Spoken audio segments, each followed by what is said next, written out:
वैष्णव पंचायतन अलग होता है, शिव पंचायतन अलग होता है, गणपति पंचायतन अलग होता है, सूर्य पंचायतन अलग होता है और दुर्गा का पंचायतन अलग होता है। अब वैष्णव पंचायतन की भी सेवा पूजा की पद्धति प्रायः विलुप्त है। न घरों में उस पद्धति से पूजा हो रही है और ना ही उस पद्धति से मंदिरों का निर्माण हो रहा है। पर हमने भगवत कृपा से, हरिगुरु संतों की कृपा से जो पुराणों का मूल पारायण किया है, उस मूल पारायण में ब्रह्म वैवर्त में, ब्रह्मांड में, स्कंद में, अनेक पुराणों में यह बात स्पष्ट लिखी हुई है कि शैव को किस प्रकार से अर्चन करना चाहिए, वैष्णव को किस प्रकार से अर्चन करना चाहिए। सब देवताओं के पृथक पृथक पंचायतन हैं। अब विष्णु पंचायतन क्या है ये पहले समझ लो।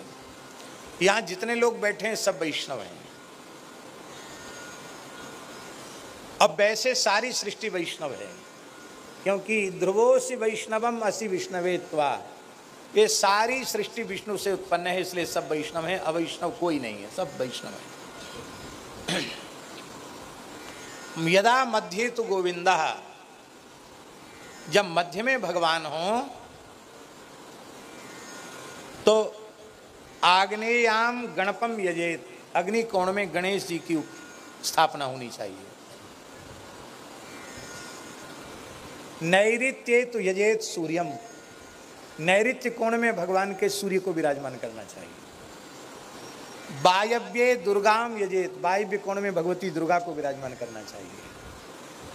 और ईशान्ये तो यजेत शिवम, ईशान कोण में भगवान शिव को विराजमान करके उनकी पूजा करनी चाहिए। ठीक इसी प्रकार से जहाँ शिव पंचायतन है वहाँ शिवजी मध्य में हैं और फिर इसी क्रम से पंचदेव चारों ओर हैं।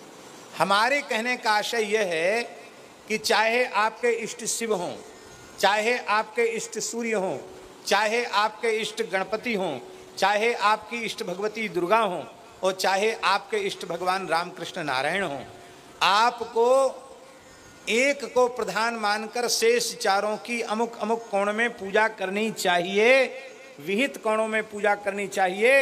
ये हमारी बनाई व्यवस्था नहीं है, ये वेद की बनाई व्यवस्था है। इस व्यवस्था का निरूपण पुराणों में भगवान वेद अभ्यास कर रहे हैं।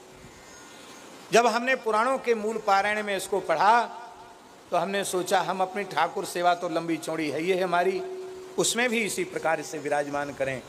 तो हमारा एक पंचायतन सेवा अलग है, उसमें मध्य में श्री लक्ष्मी नारायण श्री सीताराम जी के स्वरूप शालिग्राम जी हैं, ईशान कोण में भगवान शिव हैं, अग्नि कोण में भगवान गणेश हैं, नैऋत्य कोण में सूर्य हैं और वायव्य कोण में दुर्गा हैं, मध्य में ठाकुर जी हैं।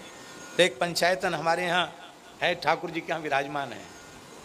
वो केवल इसी भाव से प्रतिष्ठित, हमने एक उसका स्वरूप बना करके चांदी का प्रतिष्ठित इसलिए किया, भाई पुराणों में भगवान व्यास ने कहा है तो उसको कहीं न कहीं चरितार्थ होना चाहिए।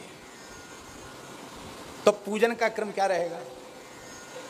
पूजन के क्रम दो प्रकार के हैं परीक्षित जी। एक तो पहले प्रधान पूजा करो, एक क्रम ये है। दूसरा क्रम ये है कि प्रधान पूजा सबसे अंत में करनी पड़ेगी। पहले गणेश जी का पूजन करो, गणेश जी का पूजन संपन्न हो जाए तो भगवान सूर्य का पूजन करो, सूर्य का पूजन संपन्न हो जाए तो भगवती दुर्गा का पूजन करो, दुर्गा का पूजन संपन्न हो जाए तो शिव जी का पूजन करो, और शिव जी का पूजन संपन्न होने के बाद फिर प्रधान पूजा स्वतंत्र थाली रख करके करो। बचे खुचे चंदन से पूजा नहीं होगी, क्योंकि इतनी पूजा होने के बाद वो निर्माल्य हो गया।